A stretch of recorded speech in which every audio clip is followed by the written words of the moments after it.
الشيطان الرجيم بسم الله الرحمن الرحيم ألا إن أولياء الله لا خوف عليهم ولا هم يحزنون صدق الله مولانا العظيم وصدق رسوله النبي الحبيب الكريم الأمين إن الله وملائكته يصلون على النبي يا أيها الذين آمنوا صلوا عليه وسلموا تسليما اللهم صل على سيدنا ومولانا محمد وعلى آل سيدنا ومولانا محمد وبارك وسلم عليه والصلاة والسلام عليك يا سيدي يا رسول الله وعلى آلك وأصحابك يا سيدي يا حبيب الله.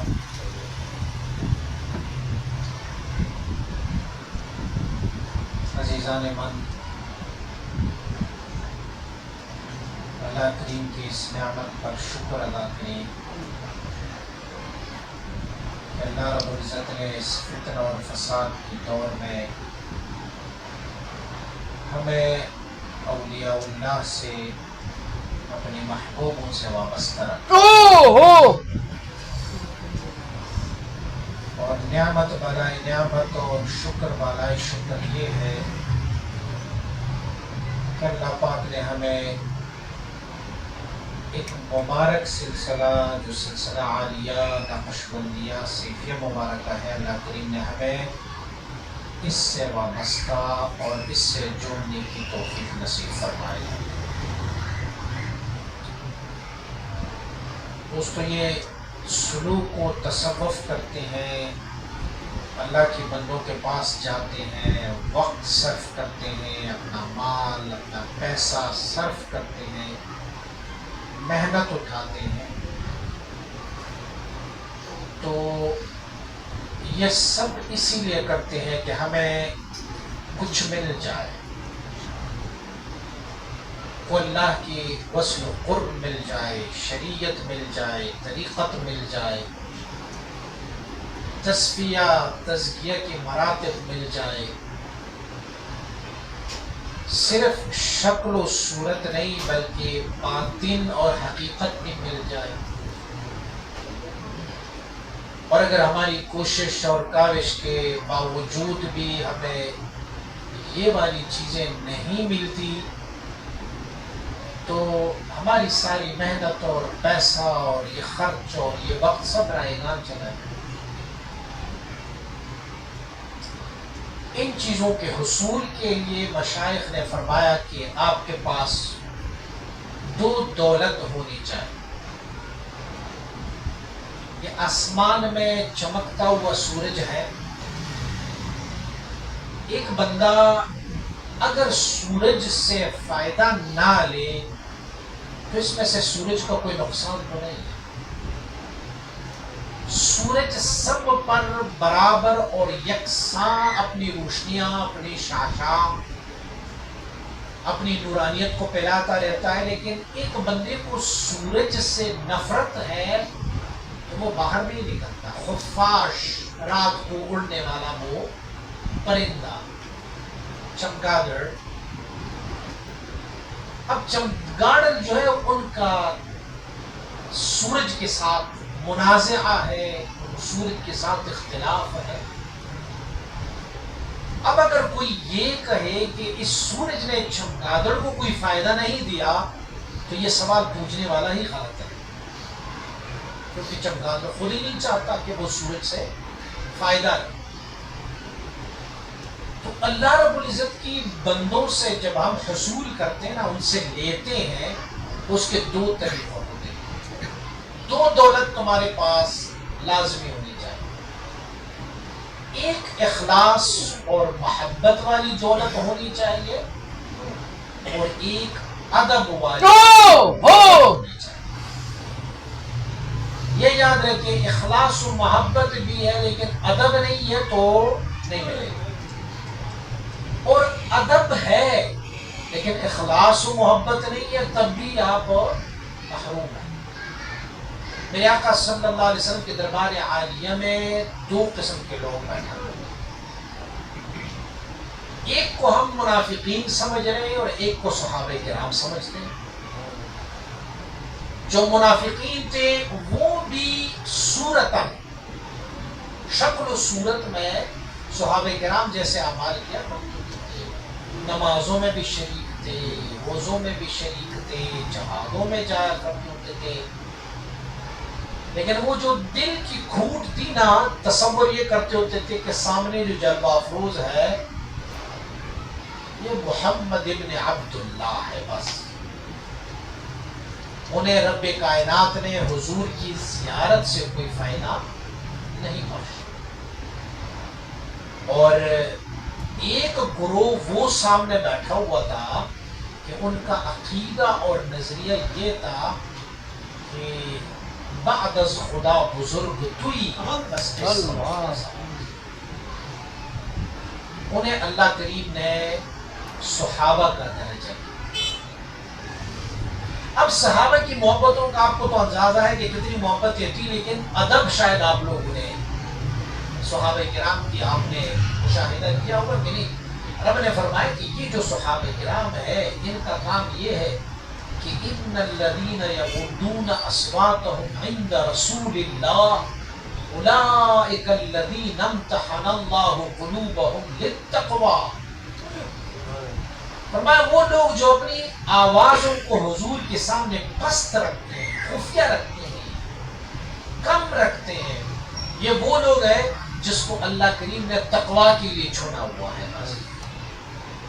اور فرمایا لا ترفعوا اصواتکم فوق صوت النبی ولا تجهروا له بالقول كجهر بعضكم بعضا ان تحبط اعمالكم وانتم لا تشعرون۔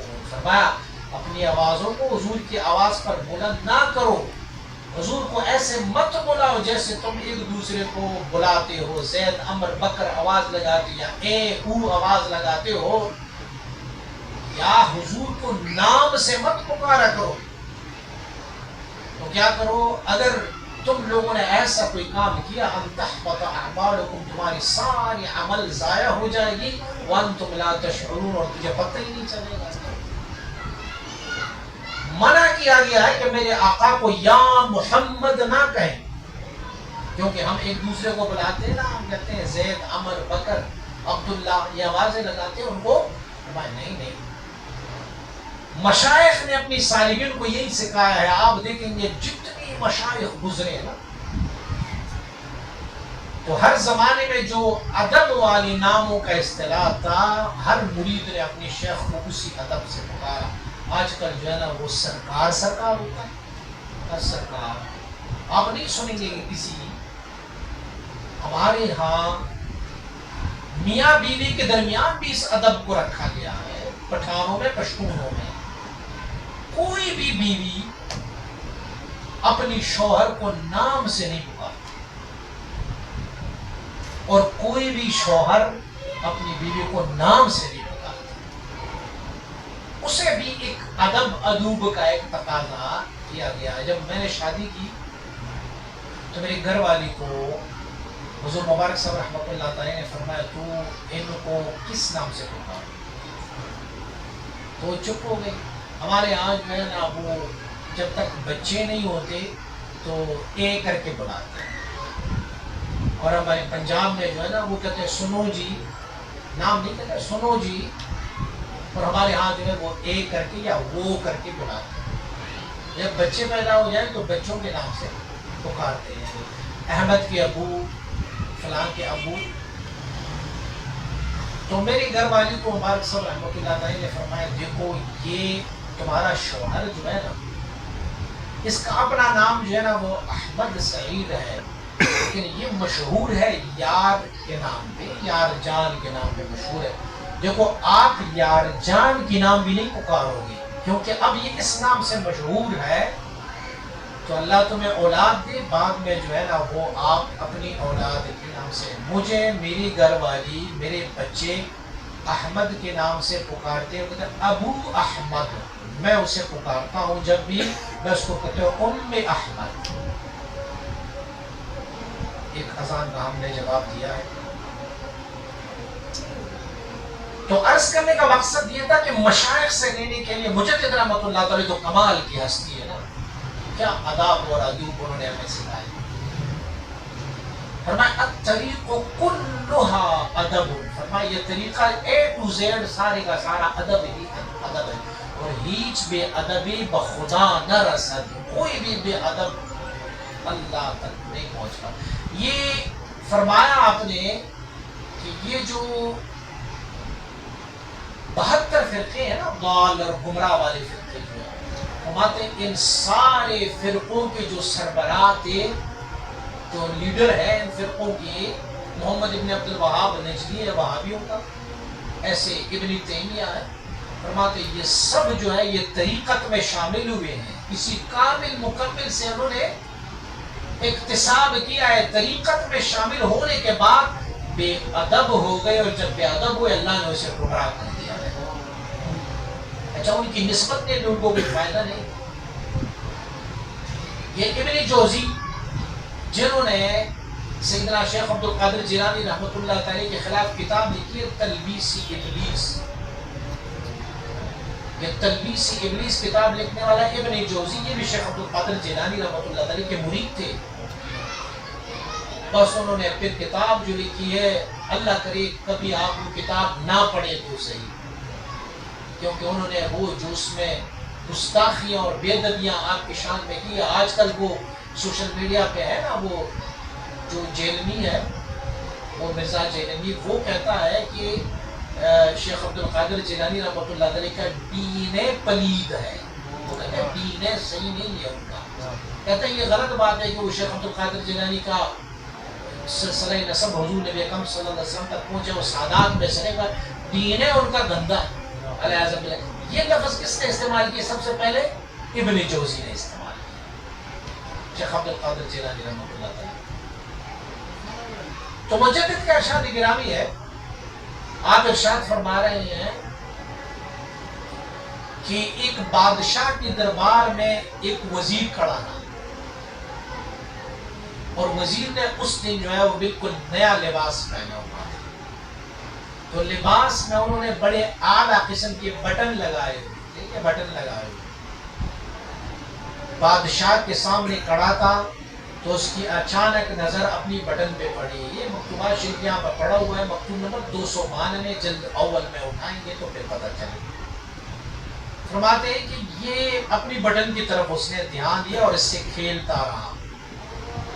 تو بادشاہ نے اس کو جھڑک کے کہا، کہنے لگی کہ میں اس چیز کو ہضم نہیں کر سکتا کہ میرا وزیر میرے سامنے کھڑے ہو کہ کسی دوسری چیز پر مشغول رہے.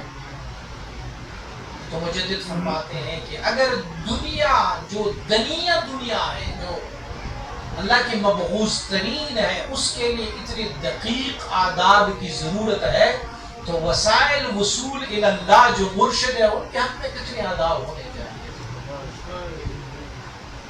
امام عبد الوہاب شعرانی رحمۃ اللہ تعالی نے اپنی کتاب انوار القدسیہ فی قواعد الصوفیہ میں لکھا ہوا ہے. آپ اس میں ارشاد فرماتے ہیں کہ بغداد شہر میں ایک فقیر دریا کے کنارے بیٹھا کرتا ہوتا، اللہ کا ایک ولی بیٹھا تھا، اور وہ ولی جو تھے وہ صاحب کرامت ولی تھے. وہ جس کی طرف نظر کرتے تو اس بندے کو بھی گویا وہ سنگ فارس تھے، وہ جس کی طرف نظر کرتے اسے بھی سونا بنا دیتے. تو ارشاد فرماتے ہیں آپ کہ ان کی نظر ایک کتے پہ پڑ گئی، ایسی شفقت سے اس کتے کو دیکھا. کتا جو ہے نا وہ ان کا شہنائی ہو گیا، اللہ کے ولی تھا. بس صبح آتا وہ کتا، شام تک آپ کی دربار میں ایسے ٹانگے پھیلائے، اصحاب کہف کا کتا تھا، ایسے ٹانگے پھیلا کے بس انہیں کو دیکھتا رہتا. حضرت جو ہے نا وہ التفات فرمایا کرتے تھے، اس کتے کو توجہات سے نوازتے ہوتے تھے. کھانا کوئی آتا تو اپنے ہاتھ سے اس کتے کو کھلاتے ہوتے تھے، کتا ادب سے. امام عبد الوہاب شعرانی رحمۃ اللہ تعالی فرماتے ہیں جب شام ہوتی تو شام کے ٹائم یہ کتا جب واپس آتا تو پشت نہ کرتا، وہاں پر الٹے قدم واپس آتا، حتیٰ کہ شیخ نظروں سے اوجھل ہوتا تو تب جا کے وہ پشت کر لیتا اس طرح. فرماتے ہیں جیسے وہ بغداد شہر میں آتا وہ کتا تو بغداد شہر کے سارے کتے ان کے سامنے ایسے بیٹھا کرتے ہوتے مرید اپنے پیر کے سامنے بیٹھے رہتے.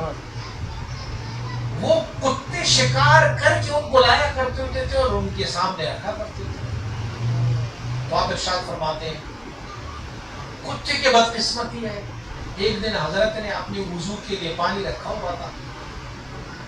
کتے کو پیاس لگی تھی. یہ نہیں دیکھا کہ یہ میرے مرشد کا پانی ہے, میرے شیخ کی پانی ہے. گئے اس میں انہوں نے منہ ڈالا اور وہ پانی پی لیا. حضرت کی جب اس پہ نظر پڑی تو حضرت نے فرمایا دور جا یہاں سے کتے, میرے پانی کو پلیت کیا تو نے, میں نے اب اس سے وضو کرنا ہے. تو کتے کا جوتا جو ہے وہ تو مردہ ہے, یہ میں نے وضو کے لیے رکھا ہوا تھا, تو نے اس میں چل. وہی کتا تھا جب واپس پلٹ کے آ رہا تھا تو اب پشت کر کے آیا اور جیسے بغداد شہر پہنچا وہ کتا تو شہر والے کتوں نے اس کا کیسے استقبال کیا, سب اس پر جپٹ پڑے, اس کو چیر پاڑ کے مار دیا. مجدد رحمۃ اللہ تعالی کا ارشاد گرامی ہے کہ اللہ کی ان بندوں سے ہم حاصل کریں گے تو ادب سے. ہمارے سلسلے کے بزرگ گزرے ہیں نا, حضرت بایزید بستامی اور سیدنا ابو الحسن خرقانی, یہ دونوں مرید اور مرشد ہیں آپس میں. ابو الحسن خرقانی کو یہ کمال کیسے ملا ہے؟ سلسلہ یہ نقشبندیہ پر ایک اعتراض ہے. اعتراض یہ کہ تم لوگ کہتے ہو کہ ہمارا سلسلہ جو ہے نا وہ یدن بیدن رسول اللہ صلی اللہ علیہ وسلم تک پہنچا ہے. میرا ہاتھ اپنے مرشد کے ہاتھ میں, ان کا اپنے مرشد میں, اس کا اپنے مرشد میں. لیکن بایزید بستامی رحمۃ اللہ تعالی وفات پائے تھے اور ابو الحسن خرقانی رحمۃ اللہ تعالی زندہ تھے. انہوں نے ان سے بیعت تو نہیں کی, تو تم لوگوں کا سلسلہ تو منقطع ہے نا. وہ تو وفات پائے تھے اور یہ حیات تھے. مجدد رحمۃ اللہ تعالی نے اس کو بہت تفصیلاً جواب دیا ہوا ہے, بس خیر مختصراً میں عرض کروں کہ مجدد رحمۃ اللہ تعالی فرماتے ہیں صاحب قبر سے اتصال ایک صورت میں ہو سکتا ہے کہ صاحب قبر بھی بقا کے مقام پر مشرف ہے اور یہ جس سے اتصال کر رہا ہے یہ مرید زندہ حالت میں یہ بھی بقا کے مقام پر مشرف ہو تو دونوں ایک دوسرے سے اتصال کر سکتے ہیں. تو ابو الحسن خرقانی رحمۃ اللہ تعالی بھی بقا کے مقام پر مشرف تھے اور بایزید بستامی بھی بقا کے مقام پر مشرف تھے. تو اتصال خیر یہ الگ چیپٹر ہے, یہ کبھی انشاءاللہ بعد میں. لیکن آپ کو پتا ہے کہ ابو الحسن خرقانی رحمۃ اللہ تعالی نے دیکھو زندہ اور وفات شدہ کے درمیان کوئی مناسبت نہیں ہے. اگر اقتصاب ویسے ہوتا جیسے زندہ سے زندہ کو ہوتا ہے تو ہم جتنے عاجز نکمے مدینہ منورہ جائیں گے نا, یہ تو قانون ہے کہ حضور اپنی قبر انور میں جلوہ افروز ہے, زندہ ہے, یا مشاہدہ فرماتے ہیں. لیکن ہم میں سے کوئی صحابی نہیں بنا. کیوں نہیں بنا؟ اسی لیے کہ زندہ کا زندہ کے ساتھ یعنی ظاہری حیات پر اس سے مماثلت شرط ہے, اس سے نسبت شرط ہے. اور میرے آقا صلی اللہ علیہ وسلم اس دنیا سے تشریف لے گئے ہیں, ان کو حیاتی برزخی حاصل ہے اور ہمیں حیاتی جسمی حاصل ہے, یہاں پر ہم حیات. تو اس وجہ سے مسئلہ ہے. لیکن ابو الحسن خرقانی کو کمال یہ حاصل تھا کہ انہوں نے بایزید بستامی سے جو کمال حاصل کیا وہ صرف ادب کی وجہ سے حاصل کیا. آپ وہاں سے اللہ کو زیارت کروائیں. بایزید جو بستان میں ہے اور ابو الحسن جو خرقان ہے, خرقان اور بستان کے درمیان تقریباً کوئی 25 کلومیٹر کا راستہ ہے. اور یہ خرقان جو ہے یہ تھوڑی سی اونچائی پر ہے اور بستان جو ہے نا وہ گہرائی پہ ہے تھوڑا سا. اور کہتے ہیں کہ یہ جو بستان کی گہرائی ہے خرقان سے وہ 21 میٹر ہے. خرقان 21 میٹر اونچا ہے اور بستان جو ہے نا وہ نیچے ہے. تو جب حضرت نے وہاں پر آنا شروع کیا تو اپنا گھر شفٹ کیا. انہوں نے کہا میں اس گھر میں نہیں جاؤں گا جو گھر میرے مرشد سے آپ جب جاتے مزار شریف کے درمیان میں ایک جنگل ہوا، آپ وہاں جائے تب کہتے تھے مزار شریف پہ، اور مزار سے احتساب کرنے کے بعد جب وہ واپس پلٹ جاتے نا تو پشت نہ کرتے، وہ 21 یا 25 کلومیٹر جو ہے نا الٹے قدم واپس کرتے۔ اور جب آپ وفات پائے وصیت کی آپ نے کہ مجھے اپنے آبائی قبرستان میں دفناؤ گے، تو وہ قبرستان جو ہے وہ تو بستام سے 21 کلومیٹر اونچا ہے، تو میرے قبر کو تم لوگوں نے 23 میٹر گہرائی میں کھودنا ہے تاکہ میرا جسم اپنے مرشد کے جسم سے نیچے۔ اور بایزید بستامی کی کیا آداب ہے؟ بایزید بستامی جو ہے حضرت امام جعفر صادق سے آپ نے اکتساب کیا ہوا ہے، اور امام جعفر صادق کا بیٹا ہے، فرزند ہے، امام جعفر صادق کا فرزند ہے، امام محمد نام ہے، محمد ابن جعفر۔ تو امام محمد جو ہے نا اسے امام جعفر صادق نے بایزید بستامی کی سپرد کیا تھا کہ میری بیٹی کی تربیت تم نے، لیکن ادب کا مقام یہ دیکھو کہ بایزید بستامی نے یہ وصیت فرمائے جب بھی میں فوت ہو جاؤں مجھے اپنے مرشد کے صاحبزادے کے قدموں میں دفنا دینا، یہ میرے لیے سعادت ہے۔ اور آج بھی آپ کا مزار ہے، آپ دیکھیں گے اللہ کی وہ کامل ولی جو اپنے زمانے کے مجدد ہیں، وہ کامل ولی جو ہے اپنے مرشد کی صاحبزادے، اپنے مرشد کی بچے کی جو ان کا مزار بنا ہوا ہے، قبہ بنا ہوا ہے امام محمد کا، محمد ابن جعفر کا، لیکن آپ مبارک جو ہے نا وہ آپ کے قدموں میں آپ کی جو قبہ ہے، آپ کا جو گنبد ہے، آپ کا مزار جو ہے نا، مزار کی جو دروازے کا یہ والا حصہ ہے نا، یہاں پر اپنا قبر بنوایا ہے۔ جو بندہ بھی مزار کے اندر جاتا ہے وہ ایک اپنی قدموں سے پہلے ان کی قبر کو ٹکراتا ہے، اس کے بعد میں چلا۔ انہوں نے کیا فرمایا وہ کیا لوگ ہیں کہ جو میرے مرشد کے صاحبزادے کے روزہ مبارکہ پر آتے ہیں تو میں ان کی قدموں کی دھول، ان کی قدموں کی خاک کے برابر ہوں کہ ان کے قدموں کی خاک مجھ سے لگتا رہے، تو یہ میرے لیے سعادت ہے۔ تو کتنی مشائخ نے، جتنی مشائخ نے اکتساب کیا ہوا ہے، دو طریقوں سے اکتساب کیا ہے، محبت و اخلاص کے ساتھ اور ادب سے۔ کبھی آپ کسی حدیث میں نہیں سنیں گے کہ سیدنا ابوبکر صدیق رضی اللہ تعالیٰ نے حضور نبی اکرم صلی اللہ علیہ وسلم کو کوئی مشورہ دیا ہوگا۔ مشورہ دینا کوئی بری بات ہے نہیں، جائز ہے، لیکن جب بھی میرے آقا نے پوچھا ہاں ابوبکر تیرا کیا رائے ہے، انہوں نے کہا مصطفیٰ جو ابوبکر۔ حضرت عمر رضی اللہ عنہ نے مشورہ دیا ہے، حضرت عثمان رضی اللہ عنہ نے مشورہ دیا ہے، سیدنا علی کرم اللہ عنہ نے مشورہ دیا ہے، صحابہ کرام، عشرہ مبشرہ، سلمان فارسی، سب نے مشورہ دی، حضور نے پوچھا۔ سیدنا ابوبکر صدیق رضی اللہ عنہ سے جب بھی پوچھا، عرض کی حضور جیسے آپ چاہیں۔ ایک دن کریم آقا صلی اللہ علیہ وسلم نے ابوبکر صدیق رضی اللہ عنہ سے پوچھا، ابوبکر آج کون سا دن ہے؟ ما ھذا اليوم، یہ آج کا دن کیا ہے؟ تو حضرت عبداللہ بن ابوبکر رضی اللہ عنہ فرماتے ہیں کہ میں اس وقت موجود تھا، تو میں نہ آگے ہوا، میں نے کہا کہ میں کہوں کہ وہ پیر والا دن تھا، الاثنین۔ تو آپ فرماتے ہیں کہ میں آگے ہوا، میں نے کہا میں کہہ دوں، تو ابو نے مجھے ایسے تہبند سے پکڑ کے رکھا۔ تو حضور نے فرمایا کہ ابوبکر ما ھذا اليوم، یہ آج کون سا دن ہے؟ تو اس نے کہا یا رسول اللہ آپ اور اللہ ہی جانتے۔ جب گھر کو آئے تو میں نے کہا ابو آپ کو پتہ نہیں تھا کہ پیر والا دن تھا؟ پاگل، یہ کائنات جو بنے ہوئے ہیں نا، یہ ان کی وسیلے سے بنے ہوئے ہیں، یہ پیر کا دن جو ہے انہی کی وجہ سے بنا ہوا ہے۔ اگر آقا فرمائے کہ آج جمعرات ہے تو جمعرات ہو جاتی نا، میں کون ہوتا ہوں کہ جو کہہ دوں کہ یہ پیر والا دن۔ تو اگر کشکول اور کاسا جو ہے نا وہ خالی ہو تو پھر سخی جو ہوتا ہے نا، غنی سخی، وہ پھر دے دیتا ہے.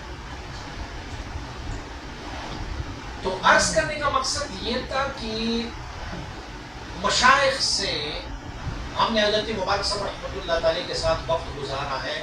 سبحان اللہ. آپ فرمایا کرتے تھے کہ میرے ساتھ جو لوگ ہیں نا میرے صحبت میں، یہ بھی اللہ کے چنے ہوئے لوگ ہیں. ہر بندہ میرے ساتھ وقت نہیں گزار سکتا. آپ ادبیات کے بارے میں، ادب کے بارے میں اتنے سخت تھے نا کہ سبحان اللہ.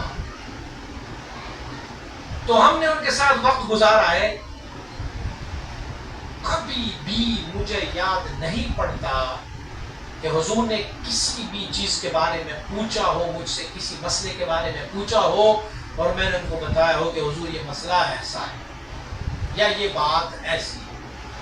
جب بھی پوچھا کہ یار فلاں کام کیسا ہے یا کرنا ہے کہ نہیں کرنا، تو ہم نے عرض کی حضور جیسے آپ کی مرضی، آپ بتائیں.